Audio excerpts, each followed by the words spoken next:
আরও একটি নতুন ভিডিওতে তোমাদের সকলকে স্বাগত জানাই।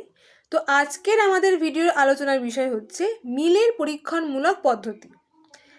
আমরা জানি যে মিলের পরীক্ষামূলক পদ্ধতি মূলত 5টা রয়েছে, কিন্তু এই মিলের পরীক্ষামূলক পদ্ধতিকে জানার আগে আমাদের যেটা জানতে হবে সেটা হচ্ছে বৈজ্ঞানিক আরোহ অনুমানটা কি।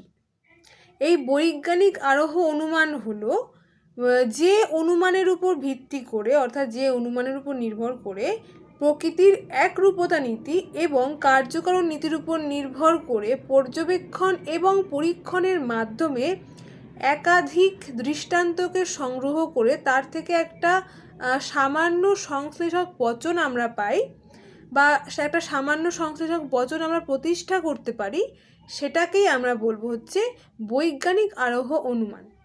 আর এই বৈজ্ঞানিক আরোহ অনুমানের উপরে নির্ভর করেই যে মিলের 5টা পদ্ধতি আছে সেটা কিন্তু প্রতিষ্ঠা হয়েছে। এবার এই 5টা পদ্ধতি কি কি? একটা হচ্ছে অন্বয় পদ্ধতি, দ্বিতীয় হচ্ছে ব্যতিরেক পদ্ধতি, তৃতীয় হচ্ছে অন্বয় ব্যতিরেক পদ্ধতি বা মিশ্র পদ্ধতি, আর চতুর্থ হচ্ছে সহ পরিবর্তন পদ্ধতি, আর ফোর্থ অর্থাৎ লাস্টটা হচ্ছে পরিশেষ পদ্ধতি।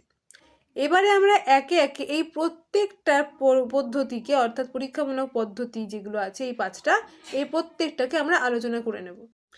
মিলের এই যে 5টা পদ্ধতি আছে, এই 5টা পদ্ধতি কিন্তু কার্যকারণ সম্পর্কের উপরে নির্ভরশীল। তো প্রথমে যদি আমরা অন্বয় পদ্ধতির উপর প্রথমে যদি আলোচনা করি, অন্বয় পদ্ধতি কি, তাহলে অন্বয় পদ্ধতির বিষয়ে আমরা বলতে পারি যে যদি ধরো দুটো দৃষ্টান্ত এবং প্রত্যেকটা দৃষ্টান্তই বিভিন্ন পরিস্থিতিতে একই সঙ্গে বারবার ঘটতে দেখা যাচ্ছে এবং তাদের মধ্যে একটা মিল লক্ষ্য করা যাচ্ছে, তখন সেই ক্ষেত্রে একটা কার্যকারণ সম্বন্ধ তৈরি হবে। অর্থাৎ যখন দুটো ঘটনাই একই সঙ্গে ঘটছে এবং বারবার একই সাথে ঘটতে দেখা যাচ্ছে, অবশ্যই একটার কারণ হবে, তখন আমরা সেটাকে বলবো অন্বয় পদ্ধতি।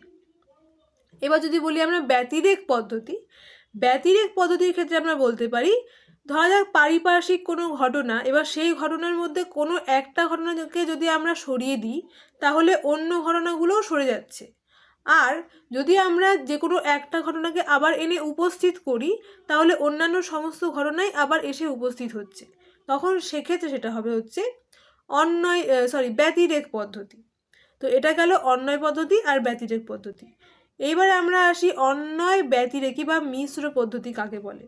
অন্বয় ব্যতিরেকী পদ্ধতি হলো, ধরা যাক কোনো পর্যবেক্ষণ লব্ধ কোনো ঘটনা বা কোনো দৃষ্টান্ত যেটাকে আমরা পর্যবেক্ষণ করতে পারছি, সেখানে কোনো একটা ঘটনা উপস্থিত থাকলে অপর ঘটনাটিও উপস্থিত থাকবে, আর যদি সেই ঘটনাটা উপস্থিত না থাকে তখন সেই ক্ষেত্রে অন্য ঘটনাটিও উপস্থিত থাকবে না।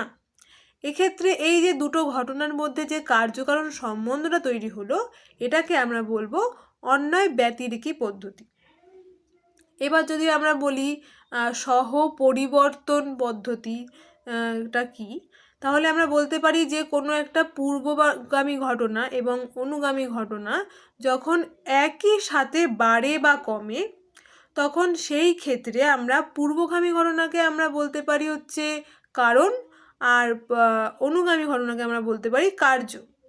এবং এই দুটো থেকে যখন একই সঙ্গে কোনো সিদ্ধান্তে আমরা আসছি তখন সেটা হয়ে যাবে হচ্ছে সহ পরিবর্তন পদ্ধতি। এবার যদি আমরা পরিশেষমূলক পদ্ধতির কথা আলোচনা করি তাহলে সেক্ষেত্রে আমরা বলতে পারি যে এই যে পূর্বের আমরা যে 4টে আরোহমূলক পদ্ধতির কথা আলোচনা করলাম, এই আরোহমূলক পদ্ধতির দ্বারা কোনো একটা ঘটনা অন্য কোনো এক ঘটনার কার্য বলে যদি আমরা জানি, তাহলে সেটাকে বাদ দেওয়ার পর যে ঘটনাটা অবশিষ্ট থাকে, সেই ঘটনাটা যদি যেখানে সেই ঘটনাটার আমরা পূর্ববর্তী ঘটনাটার কার্য বলে আমরা যদি গণ্য করতে পারি সেখানে, তাহলে সেটা হবে হচ্ছে পরিশেষমূলক পদ্ধতি। তো আজকের এই ভিডিওটা আমি এখানেই শেষ করলাম। আশা করি তোমরা বুঝতে পেরেছো। আমি তোমাদেরকে এই মিলের পদ্ধতিটা যতটা সম্ভব টু দি পয়েন্টে বোঝানোর চেষ্টা করলাম, প্রত্যেকটা পয়েন্ট প্রত্যেকটা পরীক্ষাকে যদি তোমাদের বুঝতে কোথাও অসুবিধা হয়ে থাকে তাহলে আমাদেরকে অবশ্যই কমেন্টে জানিও যে তোমাদের কোথায় কি অসুবিধা হয়েছে, তাহলে আমরা সেটা তোমাদেরকে সলভ করে দেওয়ার চেষ্টা করব যথাসাধ্য। আর যদি তোমাদের ভালো লেগে থাকে ভিডিওগুলো তাহলে অবশ্যই আমাদের চ্যানেলটিকে সাবস্ক্রাইব করে দিও এবং সাবস্ক্রাইব বাটনের পাশে যে বেল আইকনটা রয়েছে ওটার পাশে অবশ্যই ক্লিক করে দিও, যাতে তোমাদের কাছে আমাদের চ্যানেলের ভিডিওগুলো সবার আগে পৌঁছতে পারে। Thank you.